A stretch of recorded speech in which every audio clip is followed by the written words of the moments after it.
পেট ব্যথা কেন হয়? কখন চিকিৎসকের পরামর্শ নেবেন? পেটের ব্যথা নানা ধরনের হয়ে থাকে। কিছু ব্যথা আছে যেগুলো হঠাৎ করে শুরু হয় এবং একটু পর ভালো হয়ে যায়। এই ব্যথা খুব তীব্র হয় না। আবার কিছু ব্যথা আছে হঠাৎ করে শুরু হলেও বেশ তীব্র ও কষ্টদায়ক হয়। আর কিছু ব্যথা একবার শুরু হলে সেটা সহজে ভালো হয় না বা বিরতি দিয়ে চলতে থাকে। পেট ব্যথা কি? যুক্তরাজ্যের ক্লিভল্যান্ড ক্লিনিকের তথ্য অনুযায়ী পেট হল পাঁজর ও শ্রোণির পেলভিস মধ্যবর্তী জায়গা। এই জায়গাটা হল আমাদের পাকস্থলী, যকৃত, পিত্তথলি, অগ্ন্যাশয়, ক্ষুদ্রান্ত্র, বৃহদন্ত্রের বাড়ি। এগুলোকে একসাথে পাচনতন্ত্র বলা হয়।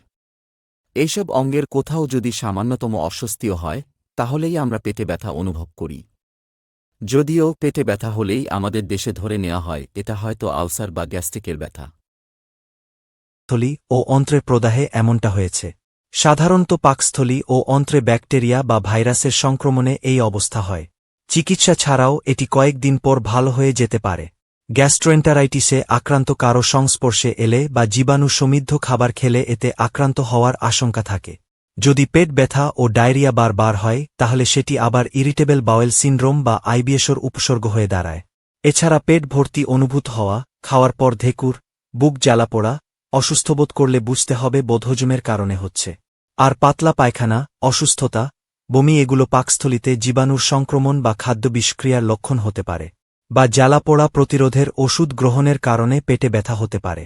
৫. জীবাণুর আক্রমণ। প্যারাসাইট বা জীবাণু ও কৃমি যদি পেটে চলে যায় তাহলে পেট ব্যথা হতে পারে। দূষিত পানীয় ও পানি পান বা এতে সাঁতার কাটার কারণে এই জীবাণু পেটে চলে যেতে পারে। এ ধরনের জীবাণুর আক্রমণে পেটে ব্যথা, ডায়রিয়া ও বমি হতে পারে। সাধারণত ২ থেকে ১-০ দিনের মধ্যে উপসর্গ দেখা দেয়। প্রচুর পরিমাণে তরল ও সাধারণ কিছু ওষুধ খেলে এটি ভালো হয়ে যায়। ৬. পেলভিক ইনফ্লেমেটরি ডিজিজ বা পিআইডি বা প্রদাহজনিত রোগ। ফ্যালোপিয়ান টিউব, জরায়ু বা ডিম্বাশয়ে ব্যাকটেরিয়ার আক্রমণে পেটে প্রদাহজনিত রোগ দেখা দেয়। এর ফলে নাভির নিচে প্রচণ্ড ব্যথা হতে পারে। যৌন সংক্রমিত রোগ বা এসটিডি যেমন গোনোরিয়ার কারণে এই প্রদাহ দেখা দেয়। ৭. মানসিক চাপ। মানসিক চাপের কারণে পেট ব্যথা, মাথা ব্যথা, উচ্চ রক্তচাপ ও ইনসোমনিয়া বা ঘুমের সমস্যা হতে পারে।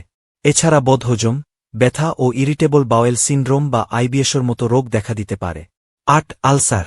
পেটে ব্যথার একটি সাধারণ কারণ হচ্ছে পেপটিক আলসার। এর কারণে পেটের উপরের দিকে মাঝ বরাবর ব্যথা হয়। সাধারণত খাওয়ার পরপরই এই ব্যথা শুরু হয়। ৯. ত্রুটিযুক্ত গর্ভধারণ। যখন গর্ভাশয়ের বাইরে কোনো নিষিক্ত ডিম্বাণু বিকশিত হতে শুরু করে তখন তাকে একটোপিক প্রেগন্যান্সি বা ত্রুটিযুক্ত গর্ভধারণ বলা হয়। এর চিকিৎসা না করানো হলে তা মারাত্মক আকার ধারণ করতে পারে। দীর্ঘস্থায়ী বা বারবার ফিরে আসা পেট ব্যথা।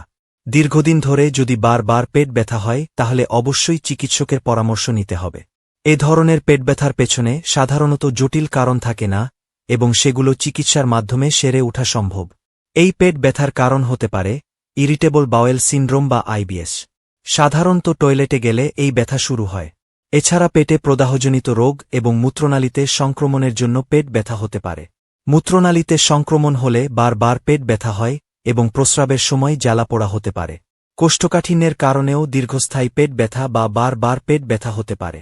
পেট ব্যথার সাথে মলত্যাগ না হওয়ার লক্ষণ থাকলে সেটি কোষ্ঠকাঠিন্যের লক্ষণ। নারীদের ক্ষেত্রে ঋতুস্রাবের সময় পেট ব্যথা হতে পারে। এছাড়া পাকস্থলীর আলসার, বুক জ্বালাপোড়া ও পাকস্থলীর অ্যাসিড নিঃসরণের কারণেও পেট ব্যথা হতে পারে। দীর্ঘদিন ধরে বারবার পেট ব্যথার একটি সাধারণ কারণ গ্যাস্ট্রাইটিস বা পাকস্থলীর প্রদাহ। কখন চিকিৎসকের পরামর্শ নেবেন? পেট ব্যথার সাথে নিচের উপসর্গ থাকলে চিকিৎসকের পরামর্শ নিতে হবে। পেট ব্যথা যদি দ্রুত বাড়তে থাকে, পেট ব্যথা বা ঢেকুর তোলা থামছে না এবং একটু পর পর আবার শুরু হচ্ছে, পেট ব্যথার সাথে খাবার গিলতে সমস্যা হচ্ছে, চেষ্টা না করেও ওজন কমছে, বারবার প্রস্রাব হচ্ছে কিংবা একেবারেই প্রস্রাব হচ্ছে না, প্রস্রাবে জ্বালাপোড়া হচ্ছে, মলদ্বার বা মূত্রনালী থেকে রক্তপাত হচ্ছে বা অস্বাভাবিকভাবে অন্য কোনো তরল নির্গত হচ্ছে, ডায়রিয়া হওয়ার কয়েকদিন পরও তা ভালো হচ্ছে না। কখন জরুরি ভিত্তিতে হাসপাতালে যাবেন? যুক্তরাজ্যের জাতীয় স্বাস্থ্য সেবা বিভাগের তথ্য বলছে, পেট ব্যথার সাথে যদি নিচের লক্ষণগুলোও থাকে তাহলে জরুরি ভিত্তিতে হাসপাতালে যেতে হবে।